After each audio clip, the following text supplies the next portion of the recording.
Hey guys, Art Decline here, average picker. Little impromptu video here. It's a little bit, it's a little bit late at night. So I've been slowly working on doing a challenge lock and doing some pins and stuff, and I have discovered very quickly I need a magnifying glass to see this stuff.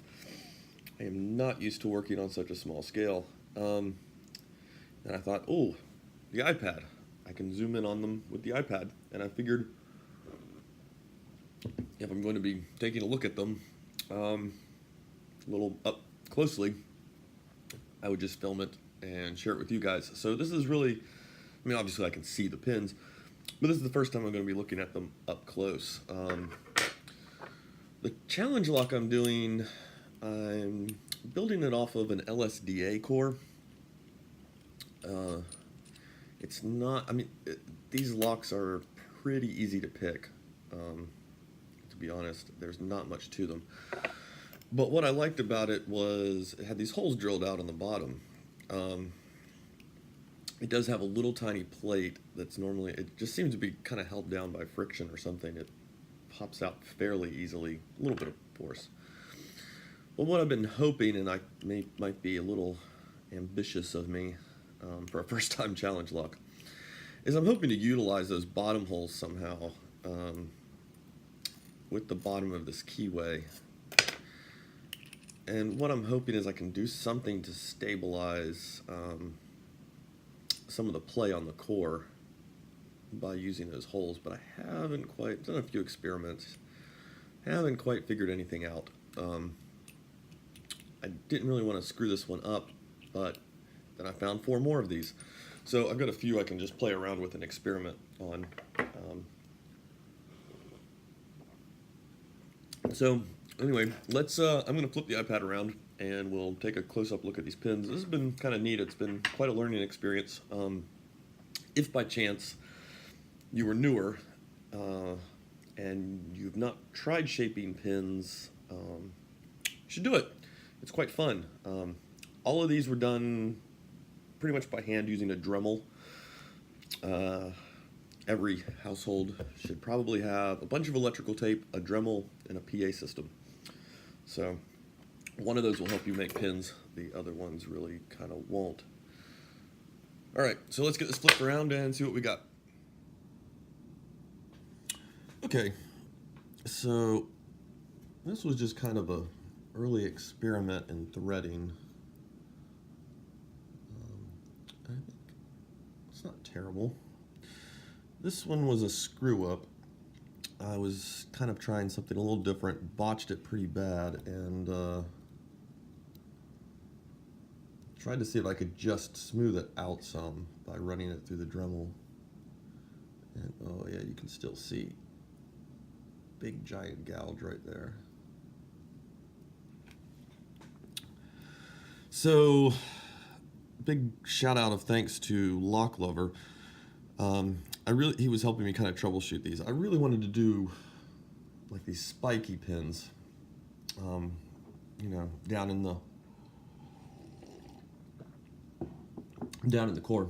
Sorry about that. I'm having another mocha, of course. And they just completely jam up when trying to put the key in. And so he had this idea that basically when your key is in the core, I should actually have grabbed the key. It doesn't line up necessarily perfectly straight. And he thought the spike might be enough that it was actually just wedging in to the side of the key. I did quite a bit of experimenting with it, and it turns out that's not what's happening with these spikes. So yeah, we were wrong, but big thanks, because that had never occurred to me, and that is definitely something that can occur. So learned something new. But yeah, I think the problem with these is they're just too steep.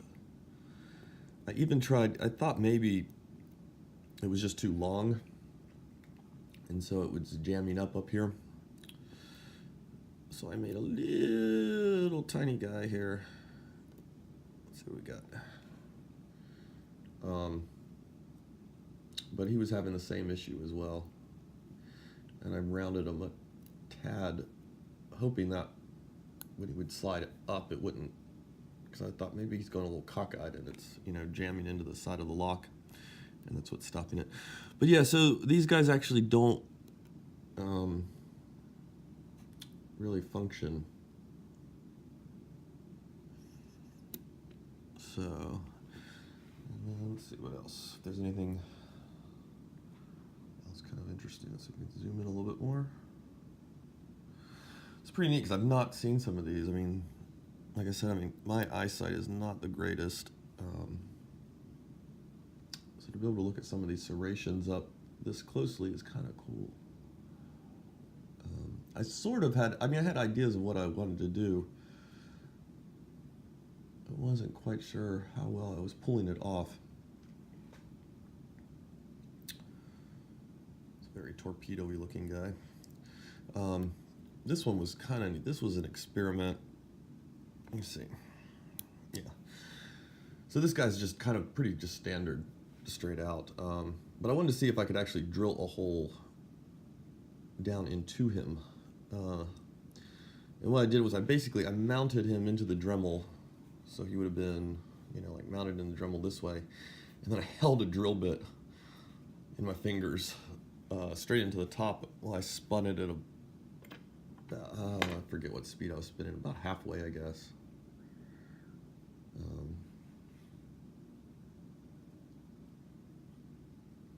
So yeah, I don't know what good it does having a hole in the pin, or a partial hole in the pin. I mean, it's too tiny to pack a spring into, at least any that I have. A pretty good little depth, and I'm quite happy with that, considering that was just me holding a drill bit against the top of the pin while it spun around. That could have gone a lot worse and just bored out the side or something. So yeah, that's kind of neat. That was just a fun little experiment. I didn't think that was gonna be possible, and that kind of hit another reason I thought, oh, I'll share this thing, because I don't know if someone's sitting there going, oh, I only have a Dremel, you know, what can I do? Well, I mean, I'm not gonna say that's hard or complicated, but I mean, that's not, you know, that's not just turning some kind of basic average spool. So you can pull off some very different things with one. All right. So yeah, that's all I got for you guys. I just figured I'd share that while I was taking a look at them. Let you look at them as well. I don't know what's going to get used where, when, or anything like that.